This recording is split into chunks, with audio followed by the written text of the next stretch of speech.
এটা তো প্রায় আজকে ওই যাবো প্রায় 8-10 বছর মতন। তবে আপনি সঠিক মনে হয় রুদ্রকোনা রুদ্র করছি আগে 8-10 বছর বলছেন আমরা বিরাট বুঝতে আছি এই হাতের যন্ত্রণা। আপনারা কি চাইতেছেন? আমরা তো চাইতেছি আমরা তো এখানে আমরা হচ্ছে পাহাড়ের উপর নির্ভরশীল, আমরা কৃষিকাজ করি। আমরা যদি পাহাড়ের উপরে যদি কৃষিকাজ না করতাম আমরা কিন্তু কৃষিবিজ্ঞান নির্ভর হইতো না, বা আমরা যে পরিবার আছে পরিবার একদম পুরো ধ্বংস হয়ে যাবো। আসে না যে আমরা এখানে পাহাড় ছেড়ে হয়ে গেছে অন্য জায়গায় গেছে আমরা বসবাস করে কোনো কিছু করে আমরা খাইতে পারব, তাও আমরা দেওয়া সম্ভব না। তো আমরা চাইতেছি আমরা কিনা আজকে প্রায় 80-90 বছর ধরে বুঝি আমরা বাধ্যতারা তাই এখানে আইছিল, আইসে বসবাস করছে। তা আমরা চাইতেছি যে একটা শান্তি শৃঙ্খলা আমরা যাতে এখানে বাঁচতে পারি।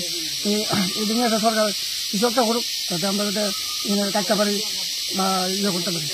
এলাকার স্থানীয় বিধায়ক থেকে শুরু করে স্থানীয় নেতৃত্বরা জানানো হয়েছে ব্যাপারে?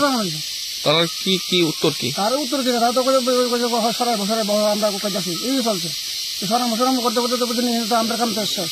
একজন করে একজন করে আমাদের মাতি আছে আজকে পশু মারে কালকে মানুষ মারে এই মুখ চলছে। তবে ফরেস্টার বলে তার পয়সা 72 ঘন্টার মধ্যে হাতে সরাই দেবো, 72 ঘন্টার মধ্যে হাতে সরাই দিব। তো কিছুদিন হয়ে গেছে 72 ঘন্টা সরাই দিব, ওই আবার ওই কালকে আমরা ইলাজ করবো। আবার প্রতিদিন যদি মানুষ মারতে না তখন গ্যারান্টি নেই, তখন আমরা কি করতাম পারি?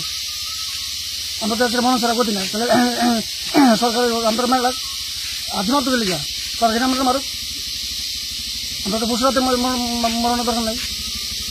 কোন এলাকা এটা আপনার কৃষ্ণপুর বিধানসভা? কৃষ্ণ বিধানসভা। বিধায়ককে? বিধায়ক বলছে আপনার বিচার দেবো না, মানে যিনি মন্ত্রী। হ্যাঁ, এলাকার খোঁজ খবর রাখিনি তাই কি? আর ওই যে বিধানসভা ইলেকশন সময় আসলে এরপর তার কোনো আসলোই না।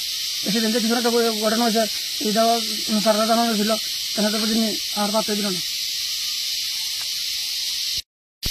আমরা মহানিপুর কলার জেলা কালকা রাতের বেলা গুরুডা আইবার সময় হাতি দল বাহিনী অ্যাটাক করছে, অ্যাটাক করে গুরুডারে এখানে মারতে জানে। কদিন আগে এক বৃদ্ধ লোকেরা মারছে, এটারও কোনো ইয়ে হইল না, এটার নামে একবার কেস ছিল আমরা গ্রামে কয়েকজনে। তাহলে এইরকম হইলে আমরা কি গ্রামে কাজ কারণ আমরা তো কৃষিকাজ করে চলি, কৃষিকাজ গরু পালন করে চলি, তাহলে এইভাবে হইলে আমরা কেমনে বাঁচুন কেমনে থাকুন এই জায়গা?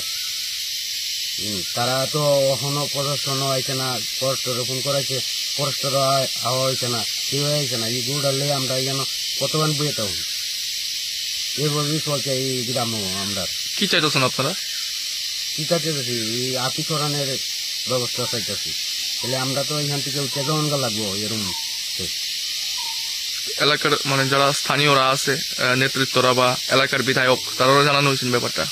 তারা তো জানানো হয়েছে, আমরা ফরেস্টারও ফোন করছি, এরপরে তোমার ইয়েরও ফোন থানা তো জানাইছি, কেউ তো হন বলতো আইতাছে না।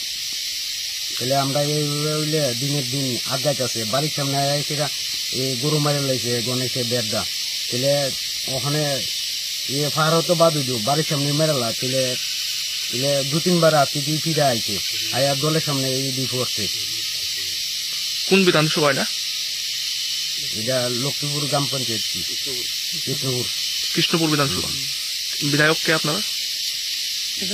বিকাশ দেবুমা, মানে যিনি মন্ত্রী নাকি? তিনি জানেনি ব্যাপারটা এই যে হাতির সমস্যা আপনারা এলাকার? জানে তো, জানে তারা আমরা ব্যাপারটা জানা হন,